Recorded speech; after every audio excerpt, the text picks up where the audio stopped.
नमस्कार दोस्तों, मैं डॉक्टर नीरज। आप सभी लोगों का हमारे चैनल पर स्वागत है। दोस्तों, आज के समय में बहुत तेज़ी से एपिडेमिक के रूप में चिकनगुनिया वायरस फैल रहा है। चिकनगुनिया आर्थराइटिस जिसको हम समझ रहे हैं आज के समय में। चिकनगुनिया क्यों फैल रहा है, क्या कारण है, इसको बहुत अच्छे से समझिए। चिकनगुनिया इस समय बहुत तेज़ी से एपिडेमिक की तरफ फैल रहा है। चिकनगुनिया क्या होता है? चिकनगुनिया एक मच्छर के काटने से फैलने वाला रोग है। एडीज एजिप्टाई नामक एक मच्छर होता है जिसकी वजह से चिकनगुनिया हमें होता है। चिकनगुनिया के साथ साथ जो इस समय और भी जैसे डेंगू फीवर जैसे होता है, उसी तरीके से चिकनगुनिया होता है।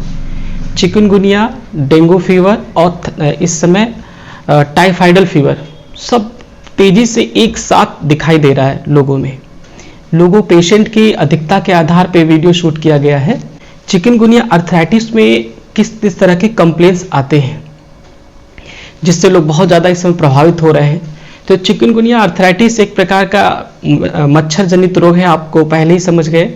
और ये जो है, इसमें मेनली जो कंप्लेंट्स आती है, जॉइंट्स में पेन होने लगता है। इस तरह की कंप्लेंट्स आती है कि लोग ये नहीं समझ पाते कि हमें आर्थराइटिस हो रहा है, कि हमें जॉइंट्स पेन हो रहा है, या हमें और कोई कॉम्प्लिकेशंस है। तो ऐसे केसेस में दोस्तों, चिकनगुनिया आर्थराइटिस का जो सबसे प्राइमरी कंप्लेंट्स है उसको बहुत अच्छे से समझें। इसमें जो भी छोटे छोटे जॉइंट्स होते हैं, साथ ही साथ बड़े जॉइंटों में सब लॉक हो जाते हैं। एक प्रकार से व्यक्ति चल नहीं सकता, अनेबल टू वॉक।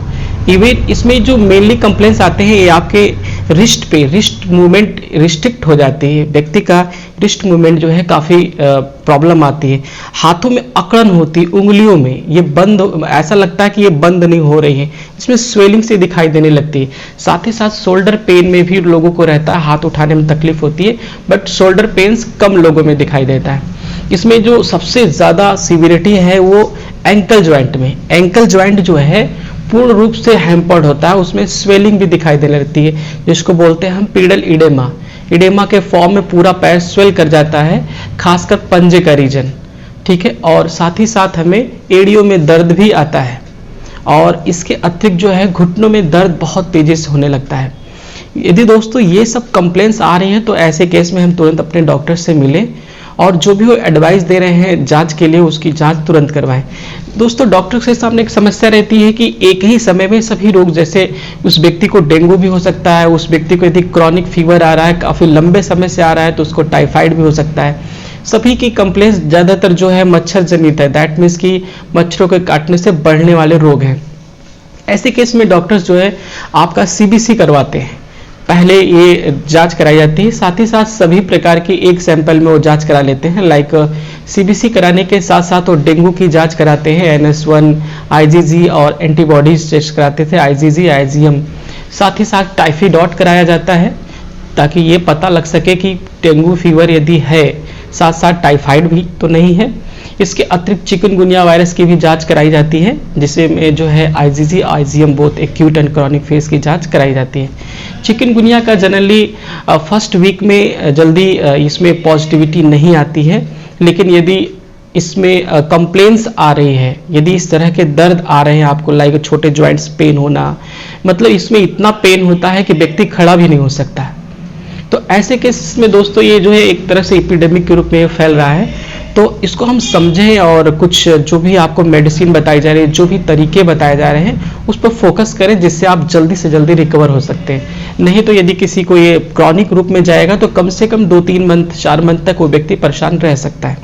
पेशेंट आते हैं, कहते हैं डॉक्टर साहब मैंने दवा ली, एलोपैथ की दवा ली, चाहे होम्योपैथ जो भी, और उसमें एक कंप्लेंट्स आती है कि हमारा फीवर तो ठीक हो गया, लेकिन हमारे बॉडी में जो पेन हो रहा था, पूरे बॉडी में जो है पेन होने लगता है, तो ये नहीं जा रहा है। पूरा बैक एक्स भी होता है, साथ ही साथ मतलब दैट मीन्स कि बैक बोन में भी दर्द रहता है, वो खड़े नहीं हो पा रहे हैं, चल नहीं पा रहे हैं। सो ये सब कंप्लेंट्स को समझिए। और साथ ही साथ इसमें जो मेडिकेशन होता है, दैट मीन्स शुरुआत में जो है स्टेरॉइडल मेडिकेशन जो लोग लेते हैं, कहते हैं कि हम 1 मंथ से दवा खा रहे हैं फिर भी रिकवरी नहीं हो पा रही। तो दोस्तों, इसमें आयुष पद्धति को आप अपनाएं, जो भी दवा हम बता रहे हैं उस पर ध्यान से फोकस करें, जल्दी ही इन दवाइयों से रिकवरी मिल जाती है।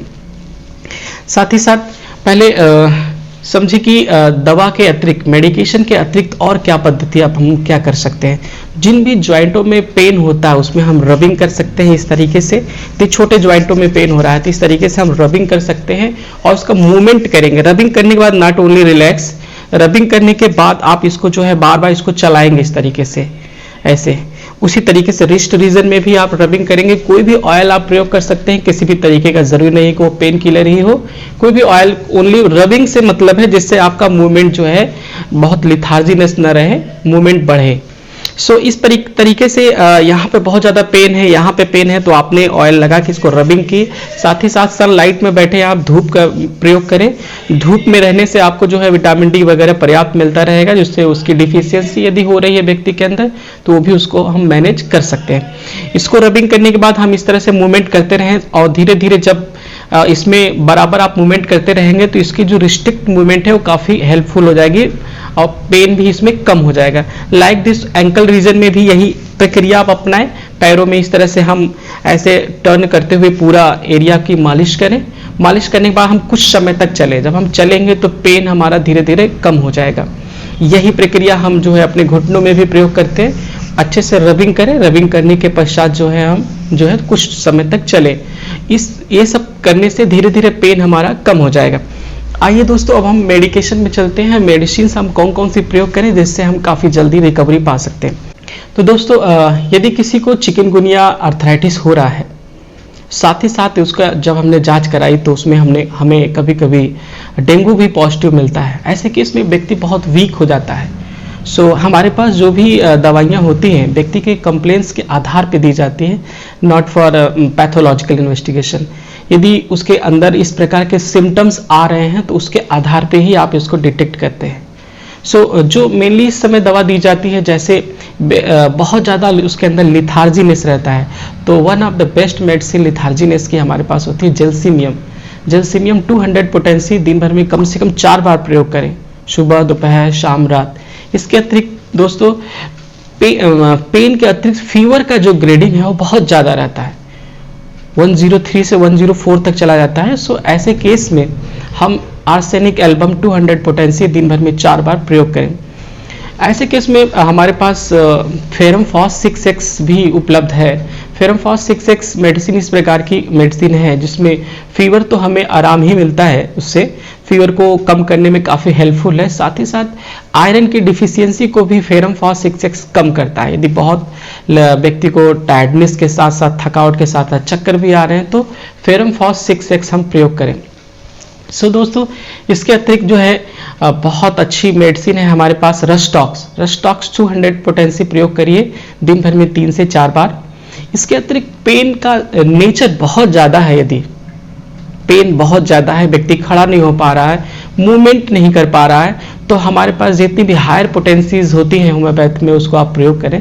बेलाडोना 10 ml, बेलाडोना 1 ml, ये सब दिन भर में 2 से 3 बार आप प्रयोग करें, जिससे पेन काफ़ी हद तक उसका कम हो जाता है। इसके अतिरिक्त पेन की हमारे पास बहुत ही अच्छी दवा है, दैट मीन्स कैमोमिला। कैमोमिला का प्रयोग व्यक्ति यदि करता है दिन भर में 3 से 4 बार तो इससे भी काफ़ी हद तक हम जो है रिकवरी कर लेते हैं। इसके अतिरिक्त दोस्तों हमारे पास फीवर को क्लियर करने की बहुत अच्छी दवाइयाँ होम्योपैथी में उपलब्ध है। जैसे हमारे पास जो है श्वेताचिरेता उपलब्ध है, इचनीशिया का क्यू हम प्रयोग करते हैं। साथ ही साथ टीनोस्पोरा जो कि बहुत पुरानी दवाइयाँ हैं होम्योपैथ में, टीनोस्पोरा के साथ साथ यूकेलिप्टस, इन सब का मदर टिंचर यदि हम प्रयोग करते हैं तो बहुत जल्दी हम उसका फीवर भी कम कर लेंगे और बॉडी का पेन भी कम कर लेंगे। इस सब के अतिरिक्त दोस्तों जो भी हो सके, यदि पेशेंट जो है एक्सरसाइज भी थोड़ा बहुत करता है तो भी काफ़ी हेल्पफुल होगा उसके लिए। तो आशा करते हैं दोस्तों ये सब कंप्लेंट्स को समझ रहे होंगे आप, और वीडियो को अच्छे से देखिए, समझिए। जो भी समस्याएं हैं आप कमेंट सेक्शन में ज़रूर बताएं। Thank you so much.